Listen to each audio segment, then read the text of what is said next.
মাত্র 2টা সৃজনশীল প্র্যাকটিস করলেই কিন্তু অষ্টম অধ্যায় অর্থাৎ নগদান বইয়ের যে চ্যাপ্টারটা আছে সেটা কিন্তু আমাদের শেষ হয়ে যাবে। দেখো এসএসসি 27 এবং 28 ব্যাচের কমার্সের শিক্ষার্থীরা যারা আছো, হিসাব বিজ্ঞানের যে অষ্টম অধ্যায়টা আছে যেটা হচ্ছে নগদান বই, সেটাতে কিন্তু মাত্র 2টা টাইপের যদি ম্যাথ প্র্যাকটিস করো ভাইয়া, কয়টা টাইপ?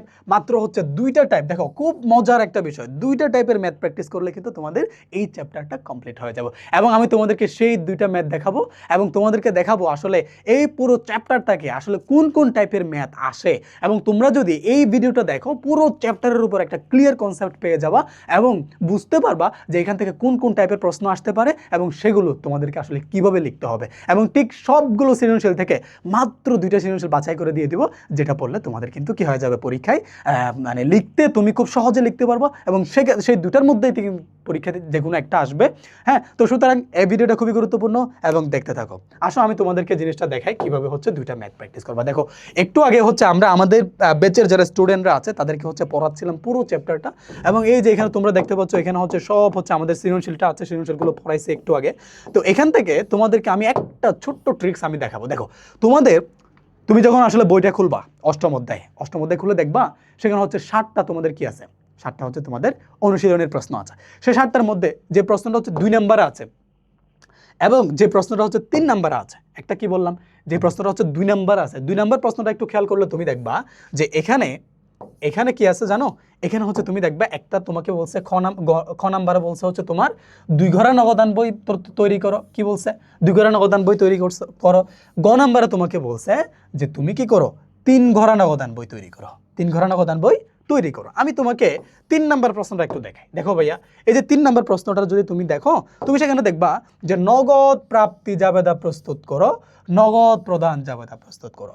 মজার বিষয় হচ্ছে যে তোমাকে যদি আমি ট্রিক্সটা যদি বলি, মজার বিষয় হচ্ছে তোমার এই অধ্যায় থেকে মাত্র 2টা জায়গায় প্রশ্ন আসে, যে 2টা জায়গায় এখন তুমি দেখছো। একটা হচ্ছে নগদান বই, একটা হচ্ছে নগদান বই। সেই নগদান বইয়ে কি আছে? এই যে 1 ঘরা নগদান বই আছে, 2 ঘরা নগদান বই আছে, 3 ঘরা নগদান বই আছে। ঠিক আছে, 3টা। এবং আরেকটা পার্ট হচ্ছে নগদ প্রাপ্তি জাবেদা। কি বললাম? নগদ প্রাপ্তি জাবেদা। আরেকটা হচ্ছে যে নগদ প্রদান জাবেদা। কি বলছি? একটা হচ্ছে নগদ প্রাপ্তি জাবেদা, আরেকটা হচ্ছে নগদ প্রদান জাবেদা। আমি তোমাকে একটু পরে দেখাবো, তুমি দেখবা এই যে নগদান বই 1 ঘরা 2 ঘরা 3 ঘরা, এই যে নগদ প্রাপ্তি জাবেদা নগদ প্রদান জাবেদা, এগুলোর বাহিরে সৃজনশীল আসবে না। এটা বাহিরে কি সৃজনশীল আসবে না। তুমি বোর্ড কোয়েশ্চেনগুলো একটু অ্যানালাইসিস করো। আমি তোমাদেরকে যদি একটু দেখাই যে দেখো, প্রথম বিষয় হচ্ছে যে তুমি আসো 2 নম্বর প্রশ্ন 3 নম্বর প্রশ্নটা তো দেখাইছি, তাই না? এখন আসো 4 নম্বর প্রশ্নটা একটু দেখো। এটা হচ্ছে 4 নম্বর প্রশ্ন তোমাদের হচ্ছে যে অনুশীলনের। সেখানে তুমি দেখবা এই যে 1 ঘরা নগদান বই প্রস্তুত করো, এরপর আসো 2 ঘরা নগদান বই প্রস্তুত করো। নগদান বই থেকে আসছে। এখন তুমি দেখো 5 নম্বর প্রশ্নটা একটু দেখো, তোমাদের বইয়ের যে 5 নম্বর প্রশ্নটা সেটা দেখলে তুমি সেখানেও দেখবা যে এখানে তুমি দেখবা যে 2 ঘরা নগদান বই প্রস্তুত করো, এরপর হচ্ছে উপযোগী নগদান বই। অর্থাৎ এখানেও বলছে তুমি হচ্ছে যে 2 ঘরা বা 3 ঘরা নগদান বই প্রস্তুত করো। অর্থাৎ তোমার এন্ট্রিতে যা বলছে আর কি। তুমি দেখবা হচ্ছে 6 নম্বর প্রশ্নটা একটু দেখো, এখানে দেখবা এই যে নগদ প্রাপ্তি জাবেদা প্রস্তুত করো, নগদ প্রদান জাবেদা প্রস্তুত, যেটা বললাম ওই যে নগদ প্রাপ্তি নগদ প্রদান। এরপরে তুমি আসার পরে তুমি দেখো হচ্ছে 7 নাম্বার, এই 7 নাম্বার ম্যাথটা তুমি দেখবা। এখানে এসেও তুমি দেখতে পারবা যে এখানে বলছে একটা হচ্ছে তোমার 3 ঘরা নগদান বই প্রস্তুত করো, আরটা হচ্ছে তোমার হচ্ছে নগদ প্রদান জাবেদা প্রস্তুত করো। অর্থাৎ তোমাকে ওই যে যেটা বললাম সেটা। এরপরে তুমি আসো, এরপর হচ্ছে তোমার 8 নাম্বার প্রশ্নটা, এখানে আসলে তুমি দেখতে পাবা তোমাকে বলছে নগদান বই প্রস্তুত করো।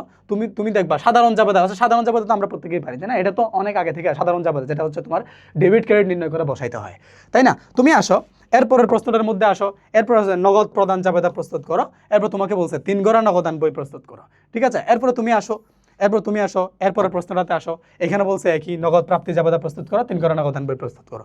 এরপরের প্রশ্নটাতে আসো, এখানে আসলে এখানেও দেখতে পাবা যে তোমাকে বলছে যে তুমি কি করো, নগদ প্রদান জাবেদা প্রস্তুত করো, 2 ঘরা নগদান বই প্রস্তুত করো। অর্থাৎ এখন যেগুলো দেখাচ্ছি সেগুলো হচ্ছে সবগুলোই তোমার কি, তোমার হচ্ছে কি বোর্ড কোয়েশ্চেন। এখানে তুমি দেখবা নগদ প্রাপ্তি জাবেদা প্রস্তুত করো, নগদ প্রদান জাবেদা প্রস্তুত করো। এরপর তুমি আসলে দেখবা এই যে এখানে বলছে নগদ প্রাপ্তি জাবেদা প্রস্তুত করো, নগদান বই প্রস্তুত করো।